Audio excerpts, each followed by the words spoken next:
Lainie Kazan. Lynn DiMenna. Here you are. Lifetime achievement for the 28th annual Bistro Awards. What a thrill, really. It was a thrill. You've done everything there is to do in show business, but you even referred tonight to the particular thrill that it was to be involved in the cabaret community. What is it about cabaret that Well, it's the immediacy of the audience. It's the relationship between me and the audience.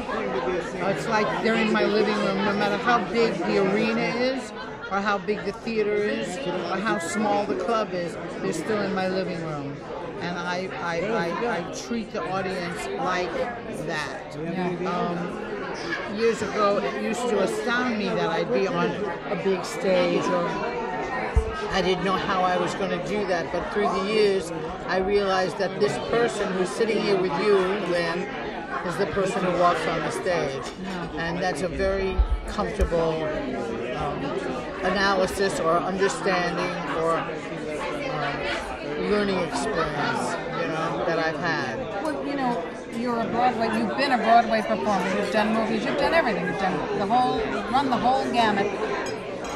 But as you say, some people who perform in these other mediums, when they think about doing cabaret, they're absolutely terrified because... Well, it is terrifying. I remember the first time I came out of Funny Girl, and I was booked at the Hungry Eye in San Francisco, and I was alone on the stage, not in character, just me having to communicate with an audience, and I was stunned and scared and staggered by it.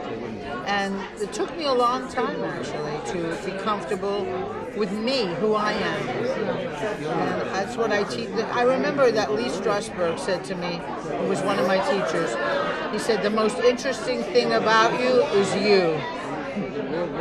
And I try and give that to my students, too. I teach at UCLA, and I teach privately, and I think I'm going to come to New York and teach, again. Well, I hope so, because, women like you, who have been in the business for so long, and are still willing to share their expertise. And most definitely.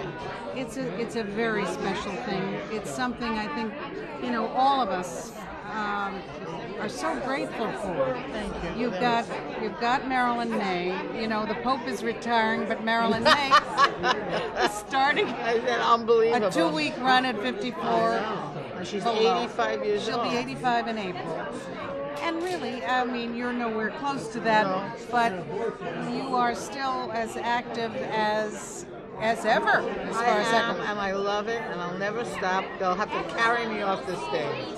And you are a grandmother now, I know. And you too. And I am too. But your gal is now 13. She's a teenager. I remember your CD where you sang a song. Oh, I would if I could. I would if I could. If I could. And you sang it with your daughter. Right. And I know there was such deep meaning. Oh my, yeah, there is. How is she? She's good. She's still singing with me. Is she still singing? singing? She sings with me. Oh, that's wonderful. Yeah, and now my granddaughter's going to sing with me. Well, Marilyn May tells me that your granddaughter is quite precocious. Oh, she is. She went up to Marilyn. She said, I'm serious when I said that tonight. Yeah. She said, you're almost as good as my grandmother. That's so fabulous. Well, listen, we couldn't be prouder of you. Thank you. You sang the perfect songs. Oh, thank you. The trolley song, you, Martin, and Ralph Blaine. Oh. What a wonderful song from Meet Me in St. Louis. That's combined with You Gotta Have Me Go With You. You Gotta Have Me Go. That was just terrific. And of course, Here's to Life. What better song at a tribute like this? Thank you. Lifetime achievement. Lainie Kazan, we're very proud of you, and thank you. Just love you to death.